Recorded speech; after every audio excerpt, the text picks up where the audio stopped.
In this video, we're reviewing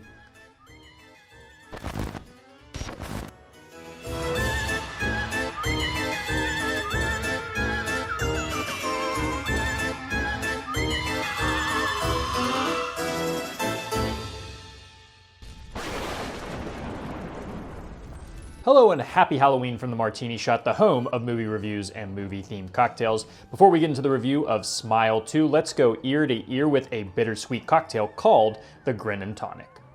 And like your usual gin and tonic, you can go ahead and build this right into a tall glass. First, we're gonna be starting with half an ounce of tart cherry, followed by half an ounce of Aperol, half an ounce of sloe gin, 2 ounces of regular gin, and then finally 3 dashes of orange bitters. Go ahead and throw some ice in that glass, and then top it up with a little bit of tonic water. Give it a quick stir to combine, and then garnish it with a orange peel, preferably in the shape of a smile. And there you go, now you have a Grin Tonic.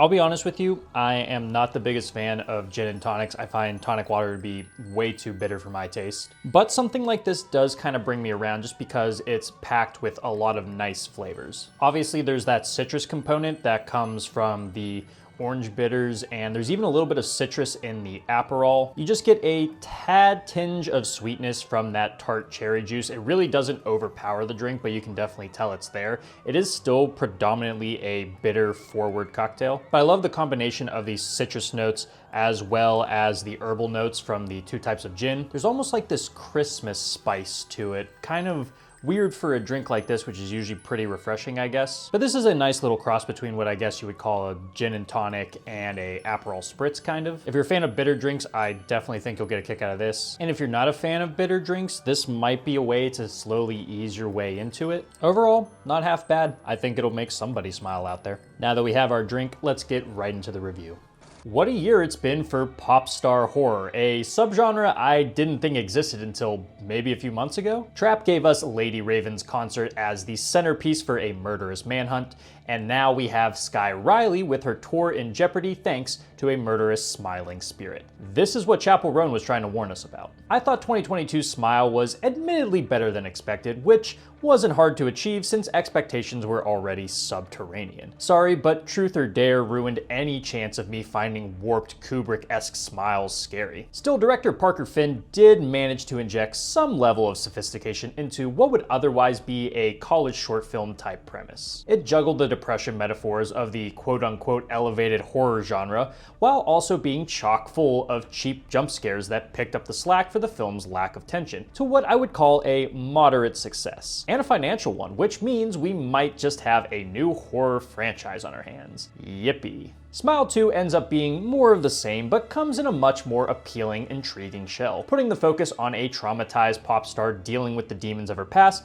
makes for an impactful premise that does manage to say a little something about the pressures of the music industry and self-accountability. The camera work and editing is slick, and the sprinklings of gore are impressively bloody and brutal. But if you were looking for a new spin on the premise, or even an expansion of the film's otherworldly force, you might be disappointed. The final product does manage to give moviegoers a fun, spooky time, but if you're like me, you may find yourself frustrated with its predictability and lopsided scares. Sky Riley is a pop star on her comeback tour after the death of her boyfriend and recovering from substance abuse. As if that wasn't stressful enough, she comes into contact with an unseen force that makes her see hallucinations of smiling people that makes her question her own reality. And blah blah blah, insert Justin Timberlake quote here. A setup like this doesn't work unless your lead is giving their all.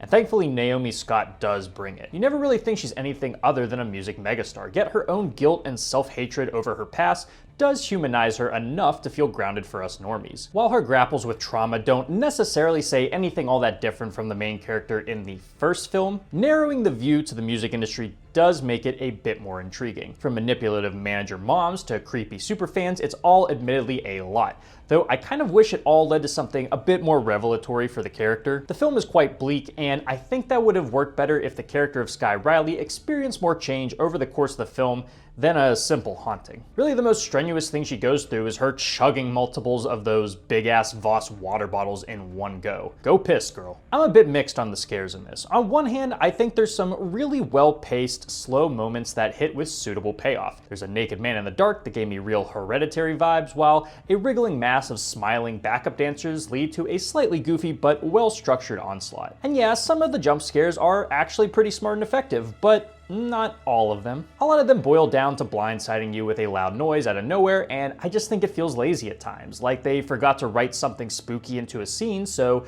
they just throw a quick face in there. Luckily, the blood and guts in the few times we do see them is quite good. The practical and digital effects are so seamless and revolting and lead to an ample amount of blood. And I'm sorry to say again, but yeah, the smiling thing isn't all that scary to me. I think it's overdone at this point and just makes me laugh more than anything. I don't know, maybe they should try a different expression. Maybe not a smile, but that smug DreamWorks smirk. I'd crap myself if everyone around me just started doing that. The entity in this isn't given a ton of explanation and structure, which isn't a bad thing. I like when there's a vagueness to a creature that can't always be explained by some expert. But at the same time, like the first film, I did find the rules to be a bit too loose and convenient for my taste. There's never a lot of consistency to when and how the spirit can affect you. In theory, it should give the monster some unpredictability, but it actually had the adverse effect on me, to the point where I clued into exactly where the film would end up, meaning that a lot of the struggles Skye goes through feel all for naught way earlier than it should. It doesn't help that the film plays out almost exactly like the last one, with the same hoops being jumped through from the introduction of the evil to the realization of what the MC is up against to their attempts to stop it. It all ends with grim implications that actually reflect Truth or Dare's ending more than the first film, and while I found it predictable, I still think it was darkly fun. I definitely enjoyed Smile 2 more than its predecessor despite its similarities. The struggles of the tortured pop star are far more engaging, due in part to an all-in performance from Scott. The scares aren't always the most well-structured, but the bulk of the film still maintains tight editing and admirable pacing, even if I think it goes on for a bit too long. At the end of the day, I think it's a super simple but effective melding of different horror tastes that I think will be a genuine crowd pleaser for most. If this franchise is to keep going forward though, it needs a complete makeover of its premise and structure, because I really don't see how this exact story can work a third time without me getting bored. Keep the editing, keep the practical effects, ditch the need to throw a spooky face out of nowhere. For my rating, I'm giving this film 2.5 Voss water bottles out of 5. Guys, thank you so much for tuning into this episode of the Martini Shot. If you saw Smile 2, let me know what you thought about it down in the comments. And if you like what you saw here and would like to see more, don't forget to like, subscribe, and follow me across all social media channels. Those links are down in the description below. If you enjoy movie reviews and movie-themed cocktails, be sure to check out my website, martinishot.blog. Until next time, thank you again for watching. I'll see you in the next one. Live deliciously, but please remember to drink responsibly. And happy Halloween.